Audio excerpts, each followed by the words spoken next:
Friends, thank you for being here today. What if I told you that one of the world's largest oil producing nations, a country with more oil than almost anywhere else, actually imports billions of dollars in fuel every year? And what if I told you that this same country sells its own valuable raw crude oil to its neighbor for a massive discount only to buy it back as expensive finished gasoline? Canada presents one of the most profound paradoxes in the modern global energy market. The nation is, by any statistical measure, an energy superpower. It sits atop a geological jackpot, holding the world's third largest proven oil reserves. At an estimated 170 billion barrels, this endowment is staggering, placing it ahead of energy titans like Iraq, Iran, and Kuwait, and behind only Venezuela and Saudi Arabia. This immense wealth, however, does not translate into the expected energy independence or market dominance. Instead, Canada finds itself entangled in a complex web of economic contradictions and logistical limitations that severely curtail its leverage. The core of this paradox lies in a glaring statistical imbalance. While Canada's reserves are ranked third, its daily production, though massive, places it as the fourth largest global producer. It extracts approximately 5.8 million barrels per day and ranks as the sixth largest producer of natural gas. Yet, this output is significantly less than other major players. The United States, for example, produces between 18 and 19 million barrels per day. Before the geopolitical shifts of recent years, both Russia and Saudi Arabia consistently produced between 10 and 12 million barrels per day. This gap between reserves in the ground and oil to the market is the first clue that a simple inventory of resources does not equate to power. This imbalance manifests in a bizarre import divided by export contradiction. Despite possessing more oil than it could conceivably use, Canada imports billions of dollars worth of refined products, such as gasoline and diesel, every year. It is a nation overflowing with raw crude that must still buy its finished fuel from abroad. Simultaneously, the vast majority of the crude it extracts is not processed domestically. It is exported primarily to a single customer, the United States. This raw crude is often sold at a steep discount, a differential known as the Western Canadian Select, WCS, which can be $20 or $30 per barrel less than world prices. American refineries then process this discounted Canadian crude and, in a perfect loop of economic irony, sell some of the finished high value gasoline and diesel back to Canada at full market price. This situation is not born from a lack of domestic need, but rather the opposite. The misconception that Canada doesn't refine because it doesn't consume is incorrect. The nation's domestic oil consumption is relatively low, at approximately 2.5 million barrels per day. This is less than half of its total production of approximately 5.8 million barrels per day. This massive surplus is precisely the problem. Canada produces far more than double what it consumes, forcing it into an export dependent model.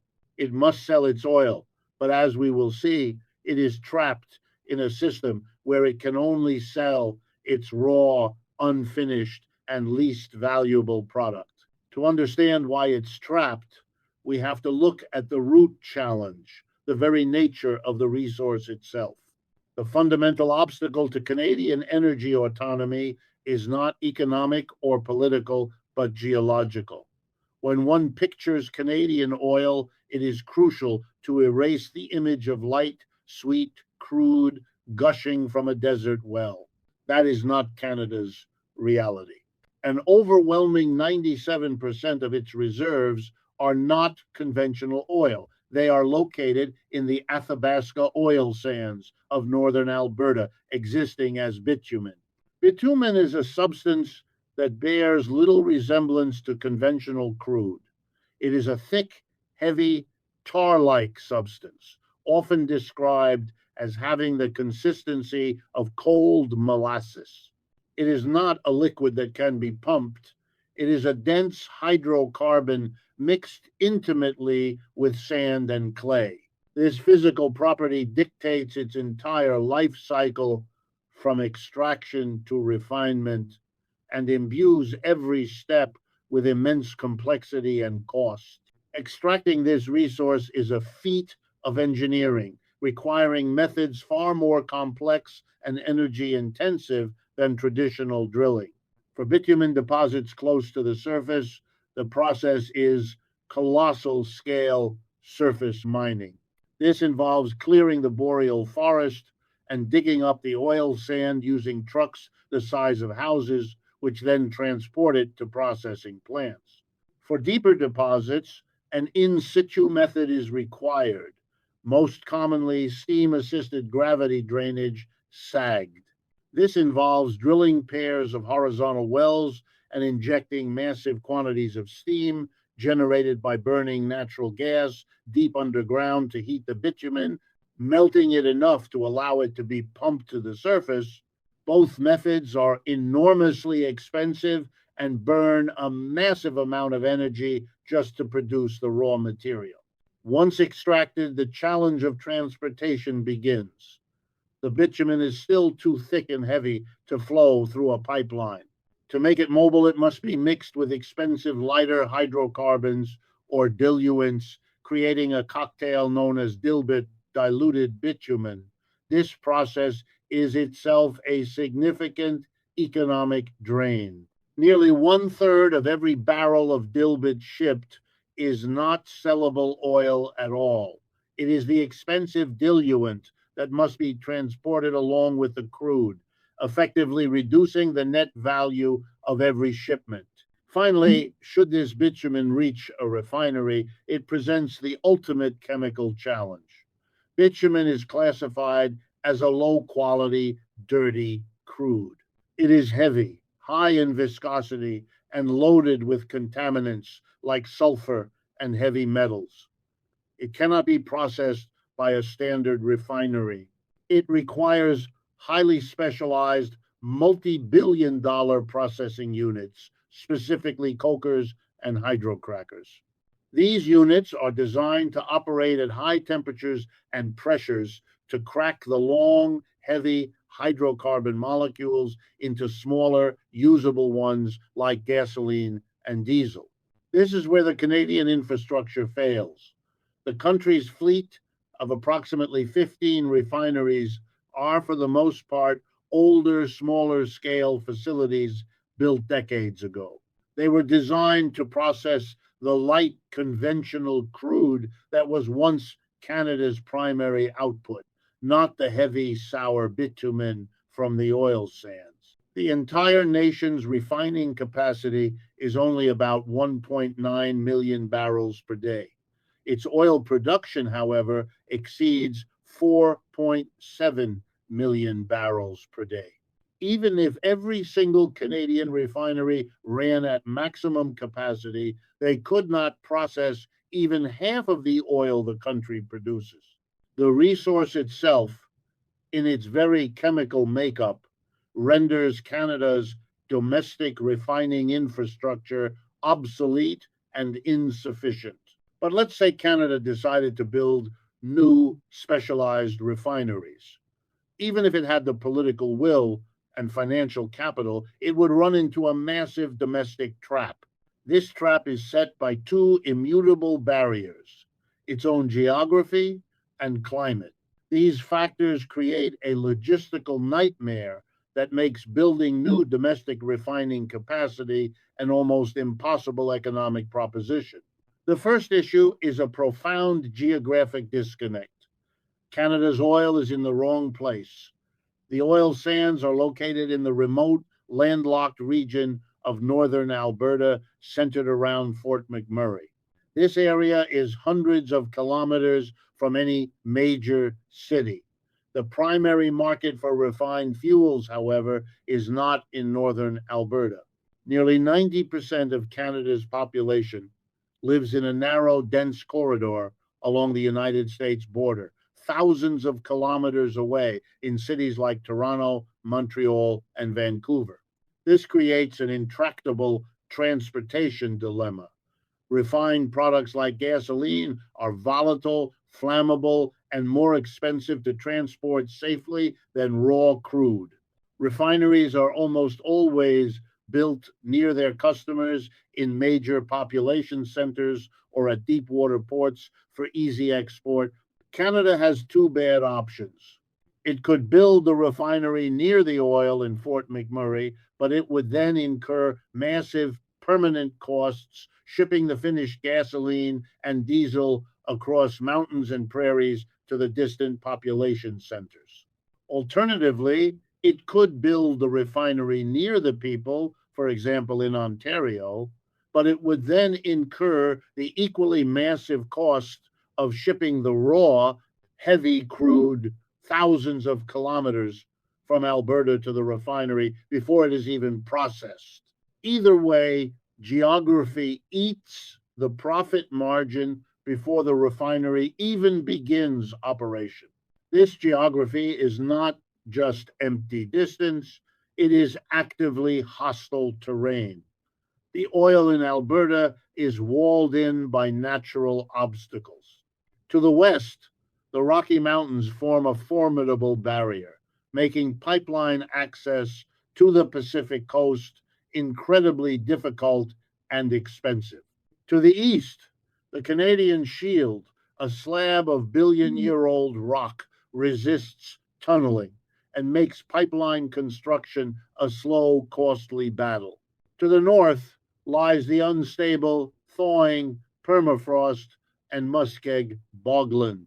The only clear path to the south routes directly into the United States, which already dominates the refining market.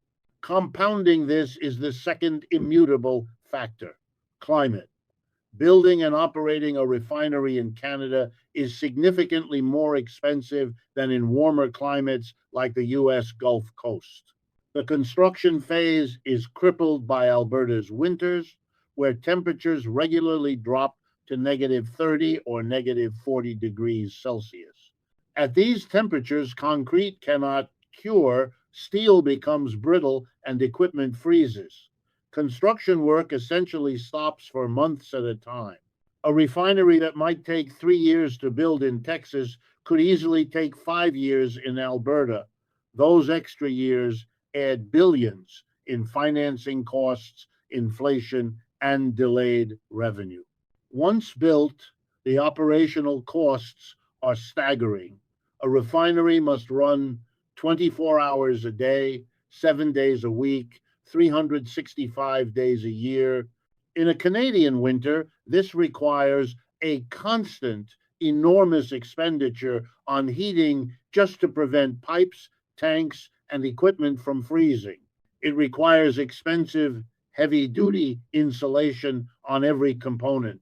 Equipment faces more wear and tear from the extreme cold, leading to more frequent failures and more difficult, expensive maintenance.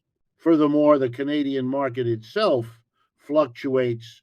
Gasoline demand drops significantly in the winter as people drive less, which is highly inefficient for a multi-billion-dollar facility designed to run at a steady, high capacity year round. Climate, therefore, deals a final blow, making any hypothetical Canadian refinery uncompetitive on the world stage from the moment it is designed. So, because Canada is trapped by its resource type and its geography, it's forced to export its raw bitumen. This leads to the third major trap, a total and crippling dependence on a single customer. The United States is the primary destination for over 90% of Canada's oil exports.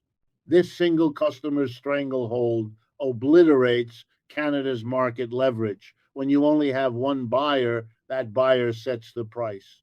This dynamic is the direct cause of the WCS, Western Canadian Select, discount, which forces Canada to sell its oil for far less than global prices. The United States is not just a convenient customer, it is a strategic and infrastructural competitor that has perfectly positioned itself to capitalize on Canada's predicament. The U.S.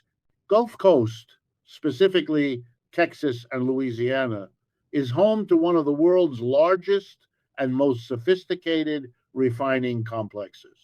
Crucially, these refineries were originally built to process heavy, sour crude from places like Venezuela and Mexico.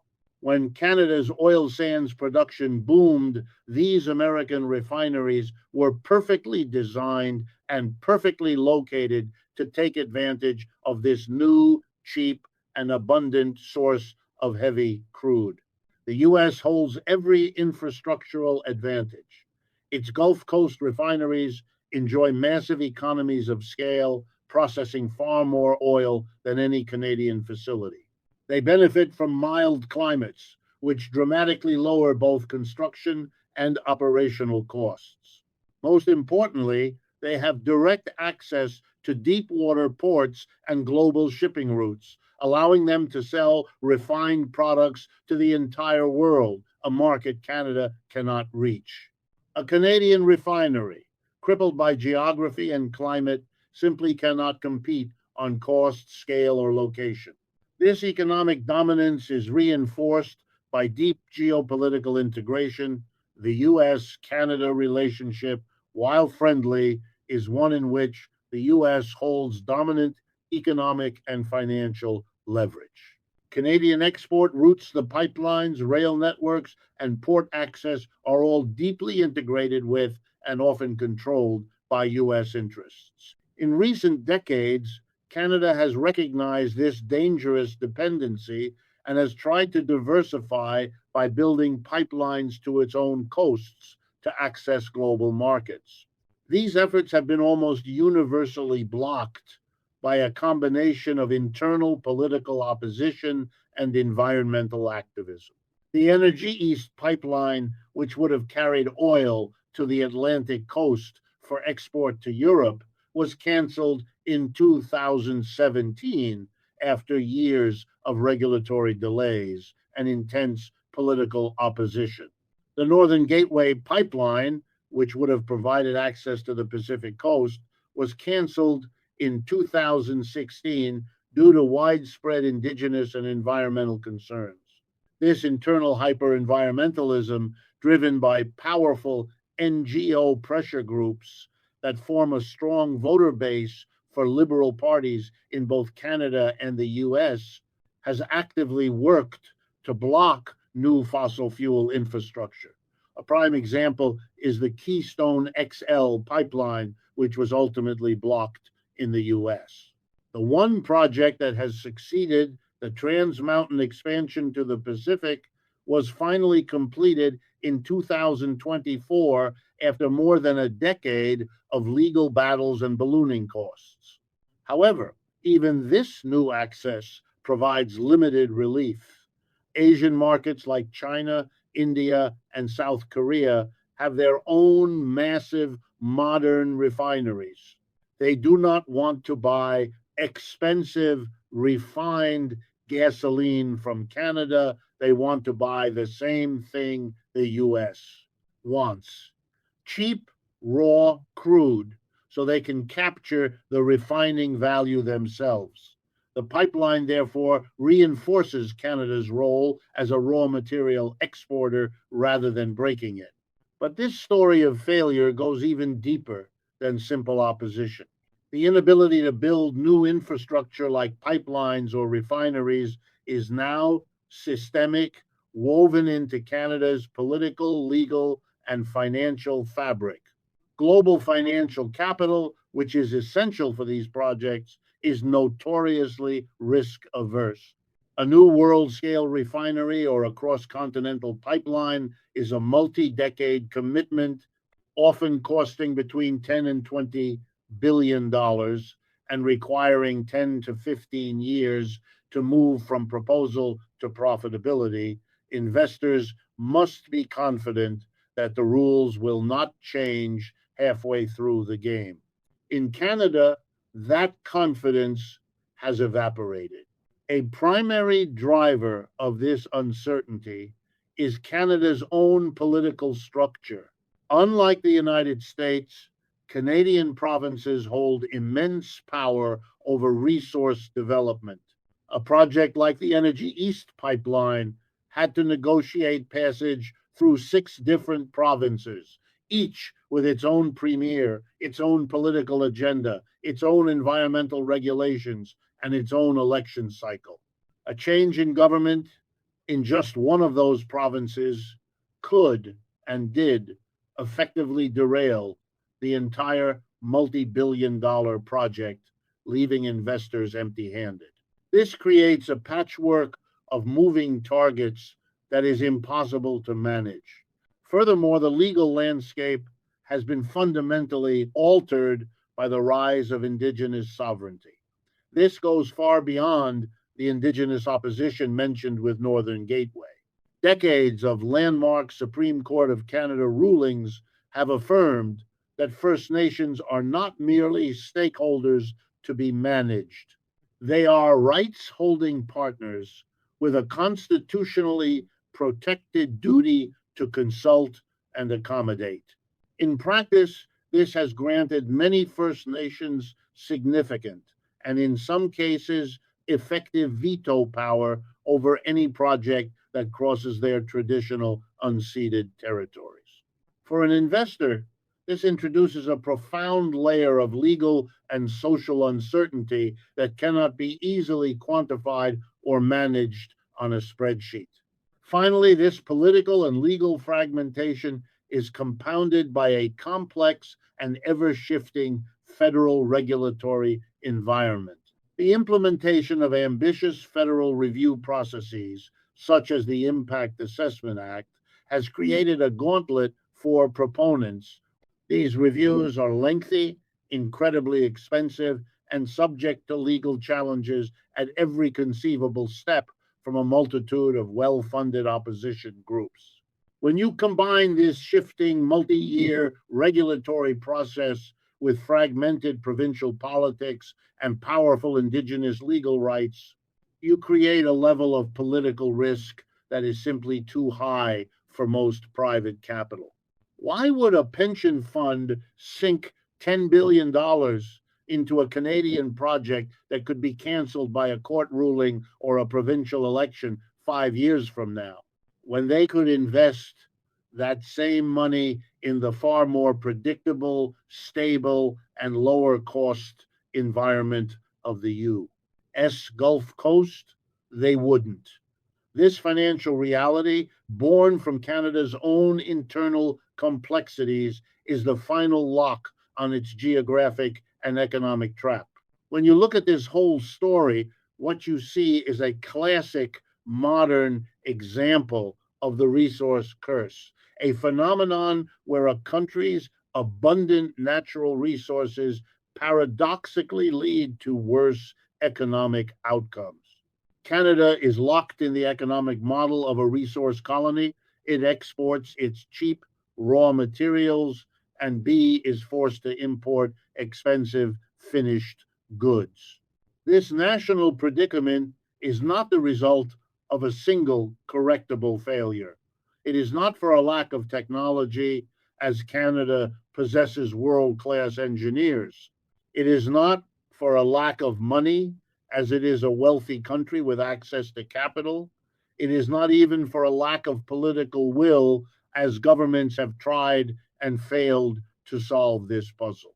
Instead, Canada is trapped by a fivefold matrix of immutable realities.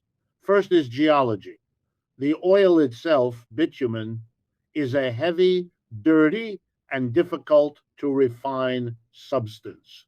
Second is geography. The resource is remote, landlocked, and thousands of kilometers from the population centers and coastal ports. Third is climate. The harsh northern winters make construction and operations prohibitively expensive. Fourth is the market.